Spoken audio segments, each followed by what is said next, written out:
football is they just want the defense to be average. What would it take for this defense to be above average and special this season? Our standard just around this program is to be excellent, right? Coach said it plenty of times before.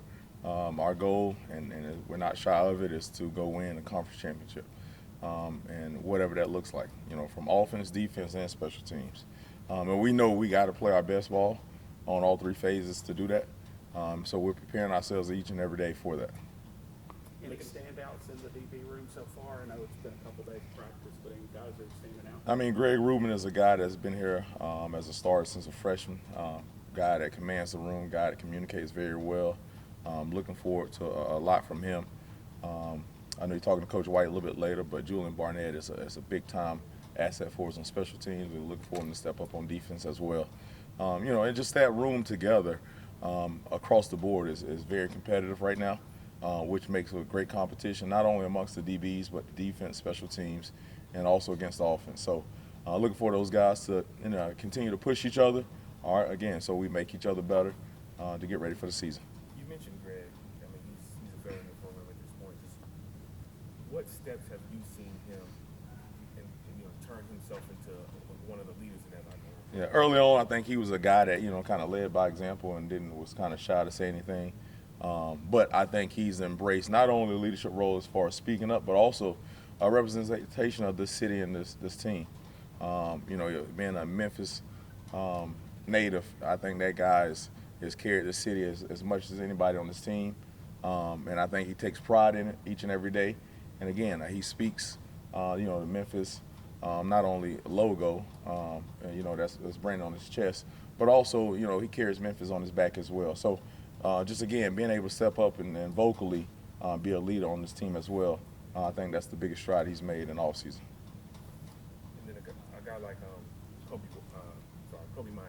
Yep. Just how has he came into the program and implemented himself? He's a guy that got here in the second transfer wave.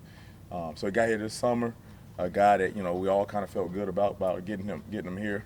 He's been at two pretty good programs where he started and contributed, and was all conference. So we're just looking for him to transfer that same talent. And over the last week of practice, we have saw that talent start to step up and seen him make plays again. Just want to see him be consistent, not only on defense but special teams as well. For Cortland Marsh, what's exciting about him? He's a guy that we saw. You kind of find a rare breed of a guy as a safety that's over 200 pounds. Not only can run and hit, but also can cover very well. So he's going to be a guy that's going to be an asset. So we're not having to always get to some kind of dime package, just to play man coverage. He's a cover safety that covers very well. So looking for him in that asset and bringing that positivity to the room. Again, not having to always change personnel to go against past teams. How well are the new guys getting a hold to your system? I know you guys, there's been a lot of stable parts there, but how are the new guys integrating into learning what you want them to learn?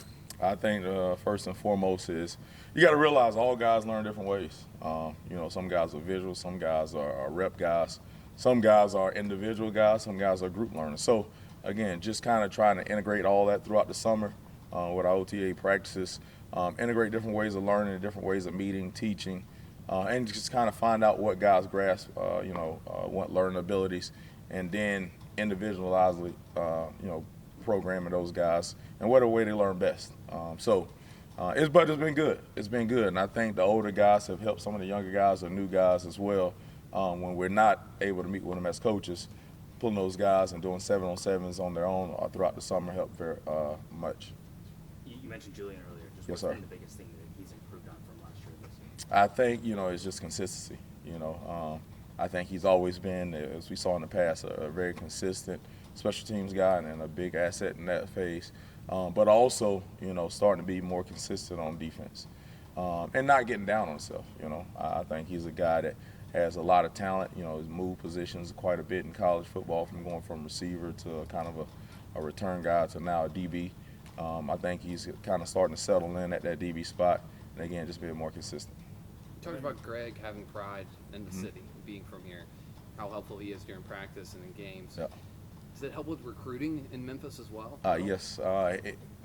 It's funny because a lot of guys, as they get older, they don't necessarily want to do the hosting of recruits when they come in, but he's a guy that welcomes it.